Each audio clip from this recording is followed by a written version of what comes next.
नमस्कार दोस्तों, मेरी यूट्यूब क्लास में आपका स्वागत है। और हिंदू हिंदू मैरिज एक्ट हम लोग डिस्कस करने जा रहे हैं, चैप्टर 2, जिसमें हिंदू विवाह बताया गया है।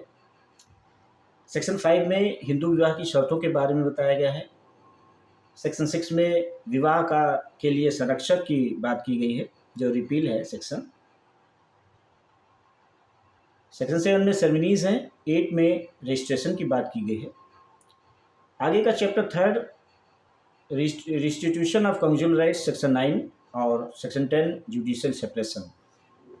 तो सबसे पहले हम लोग डिस्कस करते हैं सेक्शन 5 को, जो हिंदू विवाह की शर्तों के बारे में बताता है कि कौन सा विवाह वैलिड रहेगा, और अगर वो शर्तें पूरी होती हैं तो वैलिड रहेगा, अनलेस वो वैलिड नहीं होगा।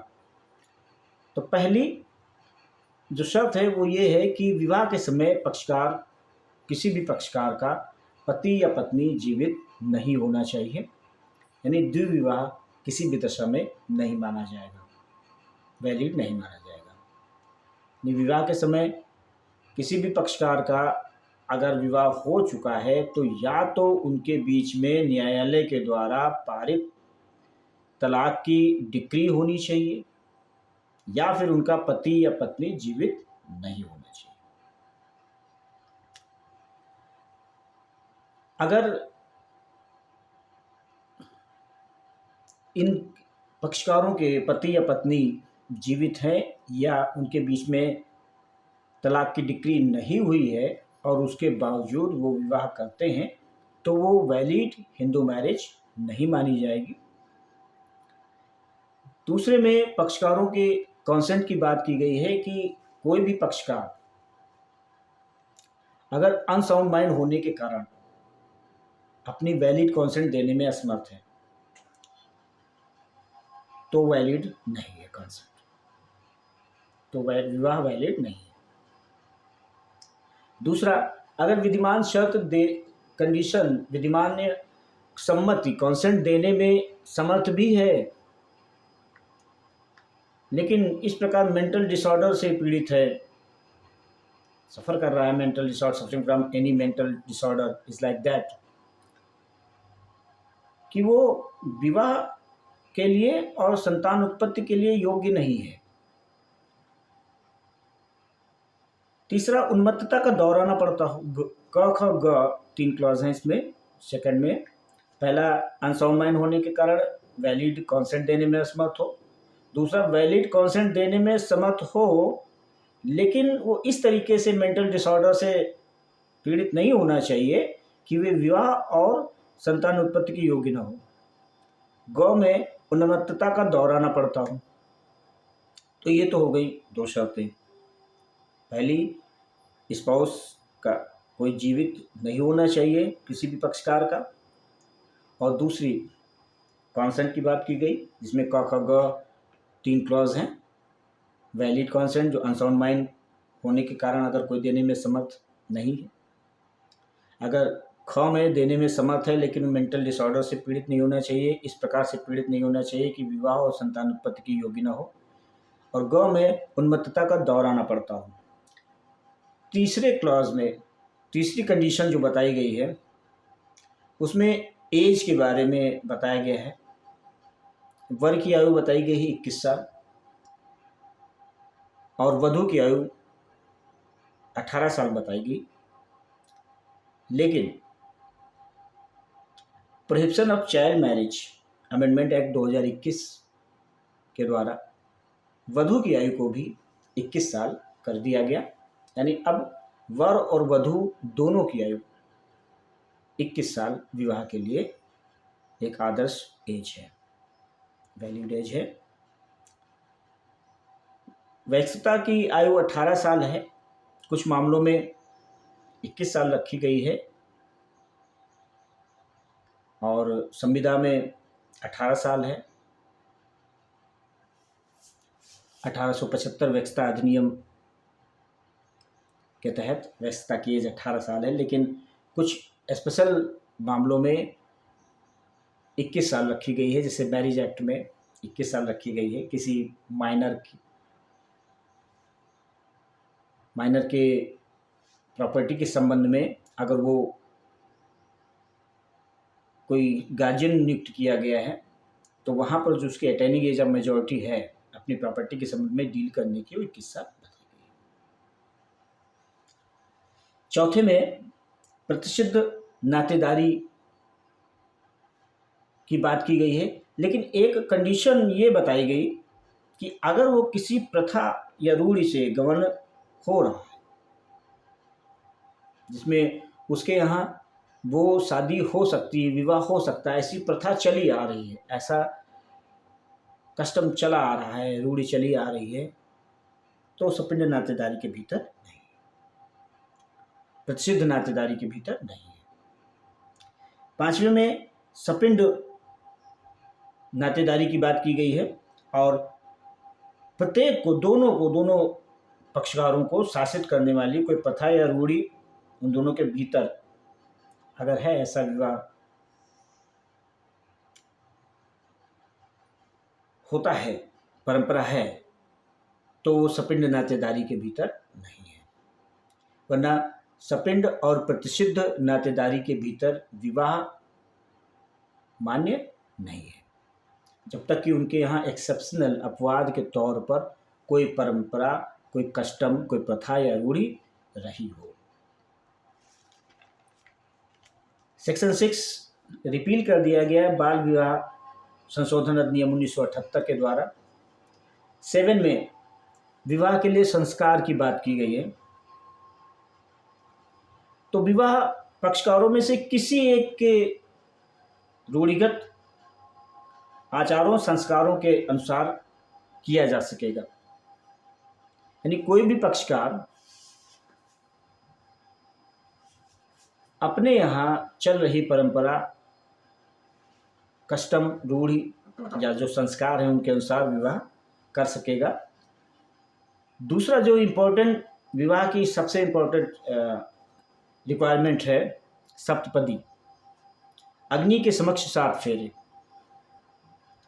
और विवाह तभी बाध्यकर और पूरा हो जाता है जबकि 7वां फेरा पूरा होता है, 7वां पद या फेरा पूरा किया जाता है। यानी सप्तपदी की जो रस्म है वो हिंदू विवाह की एक आवश्यक रिक्वायरमेंट है। और अगर 7वां पद पूरा नहीं है या सप्तपदी नहीं हुई है, सप्तपदी का संस्कार नहीं हुआ है, रस्म नहीं हुई है, तो हिंदू विवाह वैलिड नहीं है, अपूर्ण माना जाएगा, पूरा नहीं माना जाएगा। 8 में सेक्शन 8 में हिंदू विवाह के रजिस्ट्रेशन की बात की गई है। तो इसमें 5 क्लॉज हैं। पहले में राज्य सरकार हिंदू विवाह के प्रमाण के लिए नियम बना सकेगी कि हिंदू विवाह, कोई विवाह हुआ है उसका प्रमाण क्या है, तो उसके लिए रजिस्टर रख सकेगी, हिंदू विवाह रजिस्टर रख सकेगी।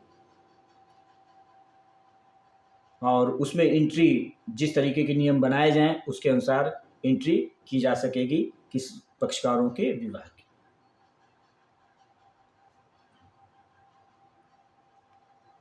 अगर कोई व्यक्ति एंट्री करने में उल्लंघन करता है तो वहां पर जुर्माने की बात की गई है 25 रुपये तक की। और तीसरा बताया गया है कि इस धारा के अधीन अगर कोई नियम बनाया जाता है तो बनाए जाने के शीघ्र पश्चात वो विधानमंडल के सामने रखा जाएगा। ठीक है। चौथे में हिंदू विवाह रजिस्टर निरीक्षण के लिए खुला रहेगा, यानी पब्लिक डॉक्यूमेंट। और उसके जो कथन है वो साक्ष्य के रूप में ग्राह्य होंगे, यानी साक्ष्य के तौर पर उनको न्यायालय में प्रस्तुत किया जा सकता है। विवाह के संबंध में अगर कोई प्रश्न उठता है तो उसके कथन को, उसके रजिस्टर जो कथन है, प्रविष्टि है, एंट्री है, उनको न्यायालय के समक्ष लाया जा सकता है। और आवेदन किए जाने पर प्रमाणित प्रतिलिपि भी प्राप्त की जा सकती है। जो भी रिक्वायर्ड चार्जेस हैं उनको अदा करने के बाद एक सर्टिफाइड कॉपी उसकी प्राप्त की जा सकती है। 5वां, अब सवाल ये उठता है कि अगर कोई विवाह रजिस्टर्ड नहीं कराया गया है तो उसकी विधिक मान्यता क्या है? क्या वो शून्य है, इनवैलिड है? जी नहीं, ऐसा उसकी विधिक मान्यता पर कोई प्रभाव नहीं पड़ेगा। ये था चैप्टर 2 और अब हम आगे बढ़ते हैं चैप्टर 3 में, दाम्पत्य अधिकारों का प्रत्यास्थापन और न्यायिक पृथक्करण। इसको इस तरीके से हिंदी में सरल शब्दों में विदाई कह सकते हैं, यानी अपने विवाह को दोबारा शुरू करना। यानी जहाँ पर कोई पक्षकार आपस में एक दूसरे को अलग कर लेते हैं, साथ साथ नहीं रहते, सेक्शन 9 में साथ साथ नहीं रहते और दूसरा चाहता है कि वो साथ में रहे, एक पक्षकार अपने आप को अलग कर लेता है, वो चाहता कि हम नहीं रहेंगे साथ में, तो फिर वो जिला न्यायालय में, तो फैमिली कोर्ट पारिवारिक न्यायालय हो गया है, पारिवारिक न्यायालय में। लेकिन यहाँ पर जो भाषा लिखी गई है जिला न्यायालय की, तो जिला न्यायालय से हम यहाँ पारिवारिक न्यायालय समझेंगे। वहाँ पर कोई भी पक्षकार अपने विवाह के दोबारा प्रत्यास्थापन के लिए वाद दायर कर सकेगा, यानी विदाई का वाद दायर कर सकेगा।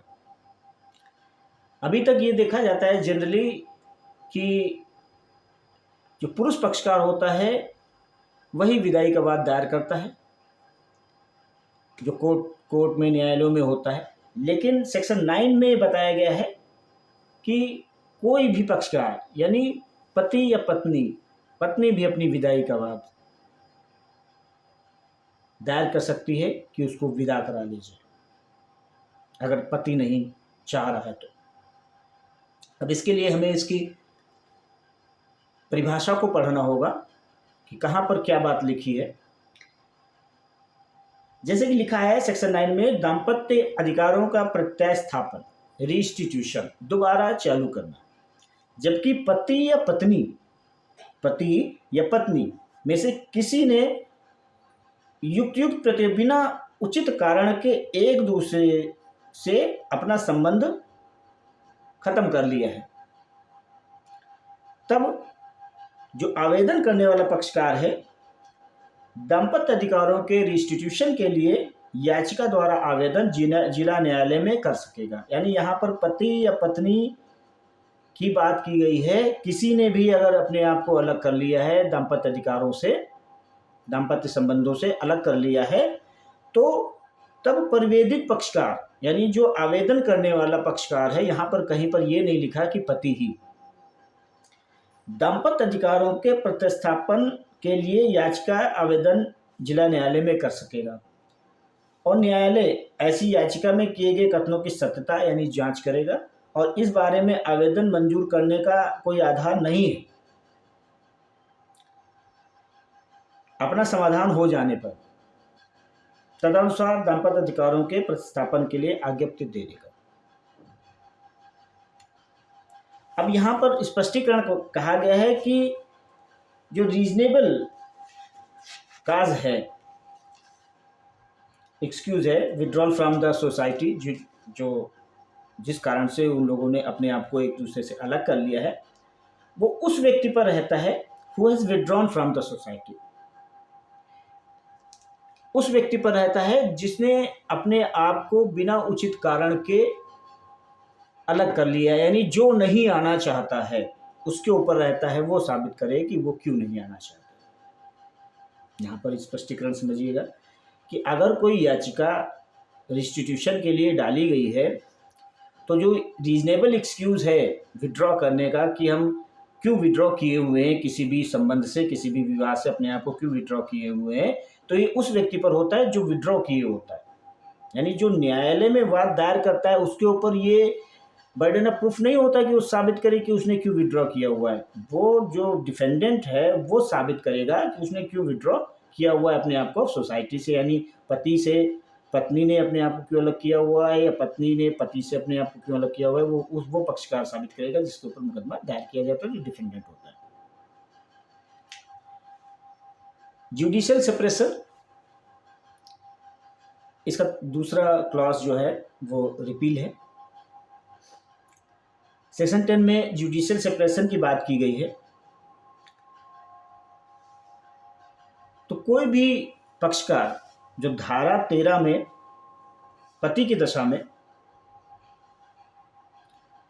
धारा 13 के उपधारा 1 में जो रीजन दिए गए हैं उसके आधार पर, और पत्नी की दशा में उपधारा 2 में जो रीजन दिए गए हैं उनके आधार पर जुडिशियल सेपरेशन की डिक्री के लिए आवेदन कर सकेगा। यानी जो तलाक के आधार हैं उनके आधार पर वर उपधारा 1, धारा 13 की उपधारा 1 की जो रीजंस दिए गए हैं उनके आधार पर जो पुरुष पक्षकार यानी मेल है, पति है वो, और जो उपधारा 2 में रीजंस दिए गए हैं उनके आधार पर पत्नी जुडिशियल सेपरेशन के लिए जिला न्यायालय में याचिका प्रस्तुत कर सकेंगे। जिला न्यायालय मीन्स पारिवारिक न्यायालय। अब पारिवारिक न्यायालयों की स्थापना हो गई। और दूसरा क्लॉज जो इसका बताया गया है कि जहां पर न्यायिक पृथक्करण के लिए डिक्री दे दी गई है